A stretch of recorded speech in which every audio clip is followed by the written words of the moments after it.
Bonjour à toutes et à tous et bienvenue dans le monde chaotique de notre film du jour. Bon, vous me laissez piquer un petit peu d'essence dans la carcasse là et je fais la critique juste... Oh putain, on n'est pas chargé.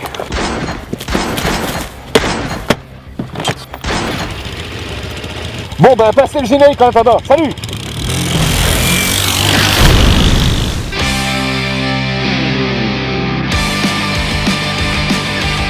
Le quatrième opus d'une saga culte de l'univers... Putain, j'arrive pas à parler avec ce truc là. Ah, c'est mieux. Bon, j'en étais où moi? Ah ouais. Le quatrième opus d'une saga culte de l'univers post-apocalyptique de George Miller, Mad Max Fury Road. Près de 30 ans après que Miller nous ait emmenés dans un voyage au-delà du Dôme du Tonnerre, et après quelques années de difficultés pour concrétiser ce nouveau film, Mad Max est de retour. Bon, dans un reboot, certes, mais un putain de motherfucking reboot de la mort qui tue sa race, bordel! Cassez-vous, bande de merde, vous êtes même pas au niveau! Bon, vas-y, reviens, mais c'est parce que je t'aime bien quand même, hein.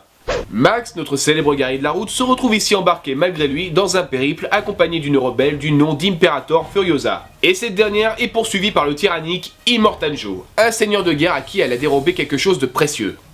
Comme vous avez dû le comprendre, le film ne m'a pas déçu.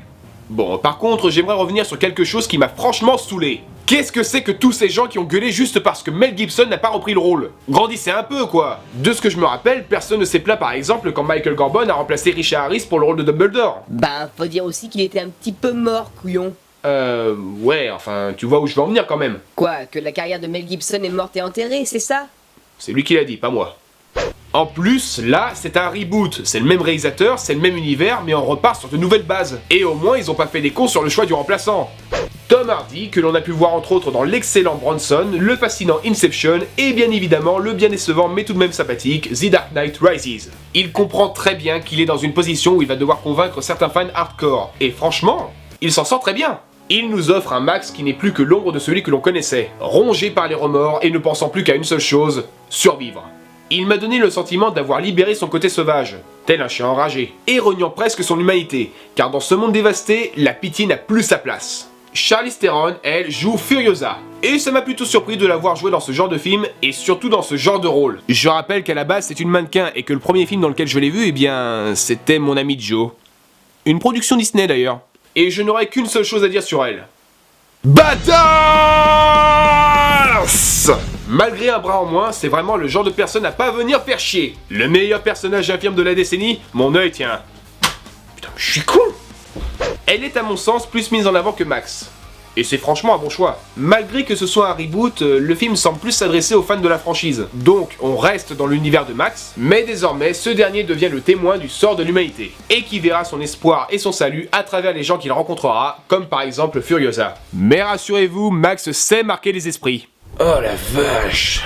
T'es sûr que tu vas bien, mec? T'as l'air un peu amoché. Non, t'inquiète, c'est pas mon sang. Et d'ailleurs, Furiosa et les autres personnages féminins sont vraiment très intéressants. Et je ne comprends pas cette polémique à deux balles sur le fait que ce quatrième volet serait une propagande féministe. Non, c'est sûr, il faudrait remettre les femmes à leur place comme dans les précédents volets, à savoir soit des femmes soumises, des femmes battues ou même des femmes en train de crever. Les persos féminins forts de caractère sont vraiment nazes de toute façon. Encore des abrutis qui lancent des polémiques quand un film a du succès, j'en ai marre moi. Joss Whedon est bien au courant lui. Et en ce qui concerne l'antagoniste, Immortan Joe est juste classe. C'est un dirigeant d'une secte où l'on vénère la route et où conduire est un privilège divin. Une satire des religions extrémistes et du terrorisme? Pff, mais non! Son costume est à la fois effrayant et mémorable. Et quand on assimile cela au fait que l'acteur qui joue le rôle a aussi interprété le premier adversaire de Max, on se dit qu'il y a un véritable retour aux sources. George Miller rend avant tout avec Fury Road un vibrant hommage à sa saga. Et le gars sait franchement comment mettre en avant une scène d'action. C'est rythmé, créatif et crédible. Prends ça dans les dents, Die Hard 5. Pff. Fatality.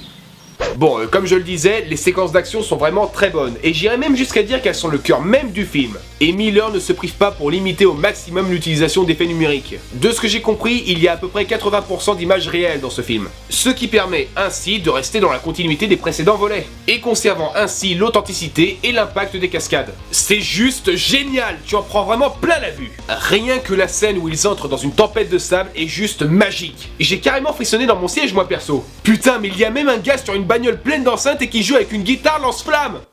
Une guitare lance-flamme. Hardcore. Quand on a à sa disposition un budget de 150 millions de dollars, on a le droit à quelques excentricités, non?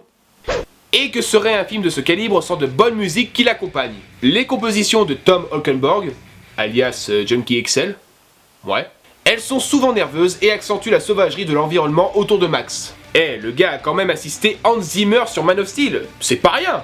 Et d'ailleurs, je vous conseille notamment l'OST Brother in Arms, qui est certainement ma préférée de toutes.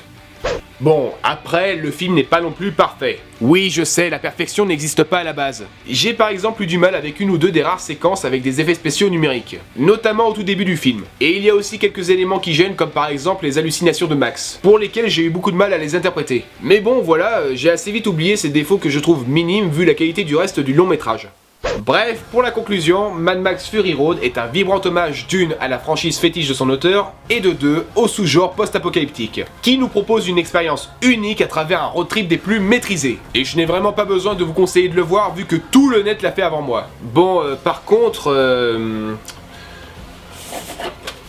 mon épisode préféré, ça restera le 3.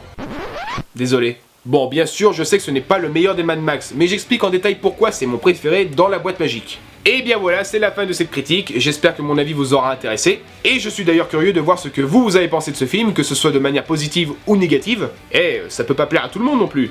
On se retrouve très rapidement pour la prochaine critique, et à mon avis, cela va vous plaire.